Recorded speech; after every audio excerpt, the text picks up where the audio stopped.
What if the only thing standing between you and your dream life is a single choice you're too scared to make? Picture this. It's 2 a.m. Your desk is a war zone of energy drinks and crumpled notes, and that assignment due tomorrow is staring you down like a final boss. You're drowning in self-doubt, scrolling through TikTok, wondering how those perfect, disciplined, top 0.1% students make it look so easy. Spoiler, they're not superhuman. They're just like you, battling the same chaos, procrastination, and fear of screwing it all up. But they've cracked the code to forcing discipline, even when motivation is a ghost.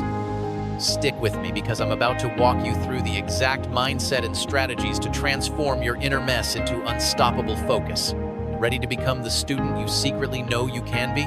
Let's dive in. The lie you've been told about discipline. You've been sold a massive lie. Discipline is something you're either born with or you're not. You see those top students crushing exams, juggling extracurriculars, looking like they've got life on a leash, and you think, I could never be that person. But here's the raw truth. Discipline isn't a personality trait, it's a muscle, and you've already got it. You just haven't trained it yet. Every time you've stayed up late scrolling instead of studying, or binged a Netflix series while your textbook gathers dust, that wasn't a lack of discipline, it was a choice you can unmake. Let me take you back to my own mess. I was you once, staring at a blank Word doc at 4 a.m., heart racing, hating myself for procrastinating again. I'd tell myself, tomorrow I'll be better. Spoiler, tomorrow was the same. Sound familiar? That cycle isn't because you're undisciplined. It's because you're human, and your brain is wired to dodge pain and chase instant gratification. Those top 0.1% students, they're not immune to that wiring, they just know how to hack it. Here's the first secret. Discipline starts with owning your chaos.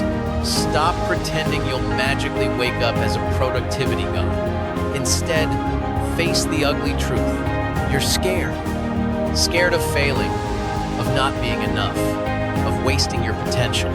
That fear is what keeps you glued to your phone, avoiding the work. But those elite students, they feel that fear too. The difference? They don't run from it, they lean into it. They've learned to treat fear like a signal, not a stop sign. So, how do you start? Step 1, stop waiting for motivation. Motivation is a flaky friend who ghosts you when you need them most. Discipline, on the other hand, shows up even when you're a mess. Try this today. Pick one tiny task, literally one. Maybe it's writing the first sentence of an essay or reviewing one page of notes. Set a timer for 5 minutes and do it. No excuses, no overthinking. That's your first rep in building the discipline muscle. It's not about perfection, it's about starting. By the end of this video, you'll have a full blueprint to train that muscle like the top 0.1%. But first, you need to understand why you keep sabotaging yourself and how to stop. Let's keep going. Why your brain betrays you. You know that moment when you sit down to study, but your brain whispers, hey, let's check Instagram real quick. Suddenly, an hour's gone and you're deep in a rabbit hole of reels feeling like trash. That's not you being weak, it's your brain doing what it's built to do, seeking comfort and dodging stress. To force discipline like a top 0.1% student, you need to understand why your brain is your biggest frenemy and how to outsmart it. Here's the deal. Your brain is hardwired for survival, not straight A's. Back in caveman days, it prioritized quick rewards like food or reached over long-term goals like acing a math test. That's why scrolling feels so good and studying feels like torture.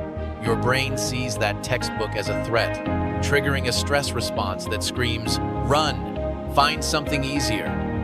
Top students know this and use it to their advantage. They don't fight their brain, they trick it. Let's get real for a second. Think about the last time you procrastinated. Maybe you were staring at a blank screen, heart pounding, thinking, what if I fail? What if I'm not smart enough? That's your brain's fear center lighting up, pushing you toward distractions to escape the panic. I've been there, refreshing my phone like it held the secrets to the universe, while my biology notes sat untouched. The top 0.1%? They feel that panic too, but they've got a secret weapon: systems over feelings. Here's how you start outsmarting your brain. First, break your work into stupidly small chunks. Don't aim to study chemistry. Aim to read one paragraph or solve one problem. Your brain won't see that as a threat, so it won't sabotage you. Second, create a trigger to snap you into focus. For me, it was putting on a specific playlist, same songs, every study session. Your environment is sabotaging you. You're ready to grind, you've got your coffee, you sit down to study, and your phone lights up with a notification. Your roommate's blasting music, your desk is a landfill of snacks and chargers, and your laptop has Netflix open just in case. Sound familiar? You're not failing because you lack discipline. You're failing because your environment is a discipline-killing trap. Top 0.1% don't just train their brains, they engineer their space to make success inevitable. Let's talk about how to build a fortress of focus. Think about your current setup. Is it screaming productivity or distraction? Be honest. Your environment isn't just a backdrop, it's a silent puppet master pulling you.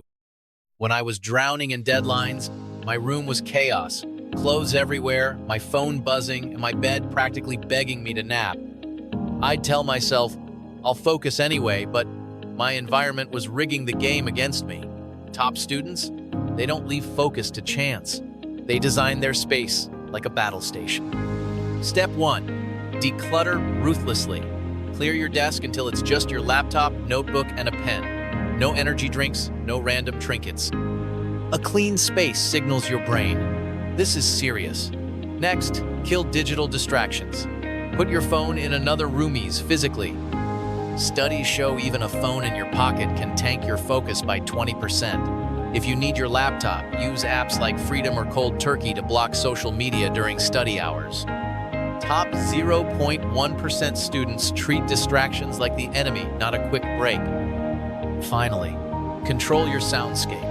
Noise-canceling headphones with lo-fi beats or white noise can drown out chaos. My go-to was a playlist called Epic Study Vibes. It was like my brain's bat signal for focus.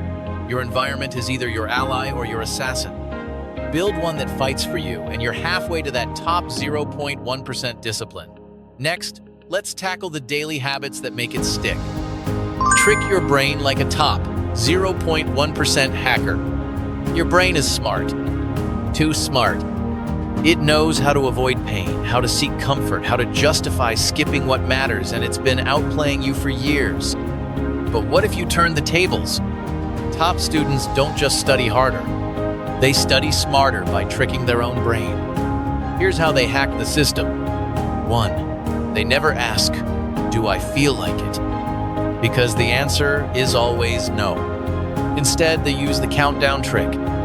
3, 2, 1, go.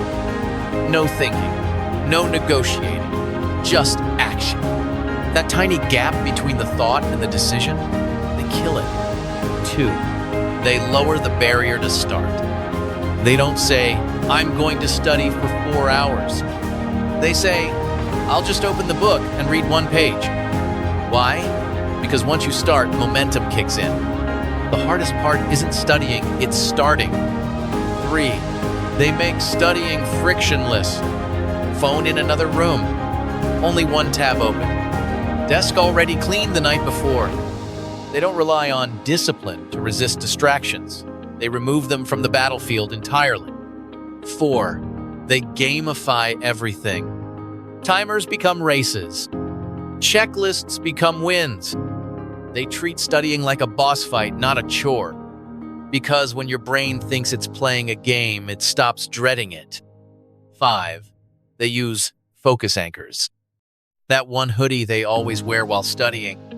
That one playlist they only play when they're in deep work mode. That same chair, that same table, that same routine. It becomes a signal to the brain. Now we lock in. The top 0.1% aren't superhuman. They just stop trying to fight their brain and learn to train it. When you slip, don't spiral. You had a plan. You were going to wake up early, start strong, get things done. But then, you didn't. You snoozed the alarm. You open TikTok for just 5 minutes. You wasted half the day again. And now, you hate yourself a little. The guilt hits. The shame creeps in. And before you know it, you're not just behind. You're stuck. But here's what the top 0.1% understand better than anyone else. Falling off isn't failure, staying down is. Even the most disciplined students screw up. They binge watch. They oversleep. They ghost their to-do lists for an entire weekend. But when they fall, they don't spiral. They reset fast. Instead of saying, I ruined the day, might as well waste the rest of it, they say, okay, that sucked, but I can still save the next hour. It's not about being perfect, it's about recovery speed.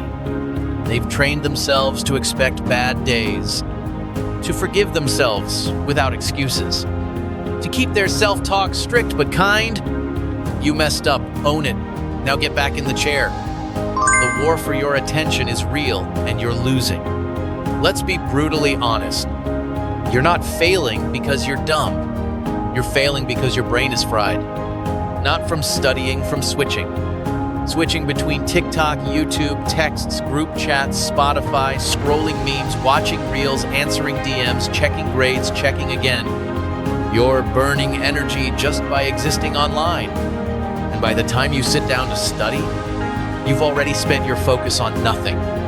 Top students know this, and they treat their focus like it's a currency. Every scroll costs, every ping costs, every tab costs. So they build walls. Here's how they defend their attention like warriors. 1. One device, one purpose. Phone is for breaks. Laptop is for work. Tablet is for reading. They don't blur the lines. They create mental zones so their brain knows what's happening before the work starts. 2. They time block their dopamine. Yes, they watch videos. Yes, they scroll, but it's planned. They give their brain a playground after the battle is won. This way, pleasure becomes a reward, not a distraction. 3. They go full screen, full lock-in. No split screens, no background noise. Just one task, one tab, one goal. Because every time you switch tasks, it takes your brain 23 minutes to fully refocus. And no, you're not the exception. That's science, not ego.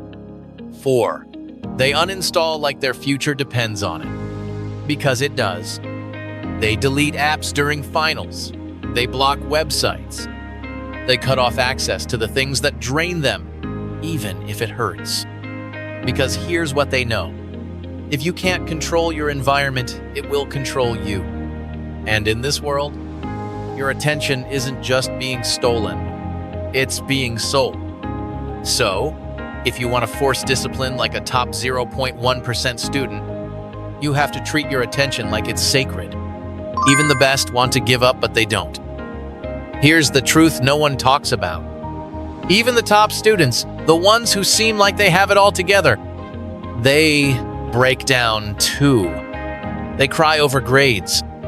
They question their worth. They stare at the ceiling at 2 a.m. wondering if all this effort is even worth it. Discipline isn't some magical armor that protects you from doubt. It just means showing up anyway. The 0.1%, they've built their discipline on pain.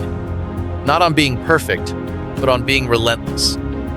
They've felt the pressure, the burnout, the fear of disappointing everyone, including themselves. They've felt the sting of a bad mark after a week of grinding. They've failed in silence while pretending they're fine.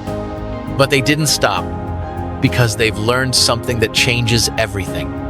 You don't need to feel confident to act with courage. You don't need to believe in yourself 24/7 to move forward. You just need to be willing. Willing to study when you're exhausted. Willing to sit through the discomfort. Willing to get up after another failure and say, I'm not done yet. That's what discipline looks like up close. It's not loud. It's not perfect. It's not pretty. It's a quiet, brutal decision over and over again to keep going. Even when no one sees you. Even when your results haven't caught up yet. Even when your mind is screaming to quit. So, if you feel like giving up, don't assume you're weak. Assume you're just one decision away from becoming stronger than you've ever been. Because the strongest people, they never felt strong at first. They just refused to stay broken. The choice is still yours. So here you are, at the end of this video. The same you, but something's different now.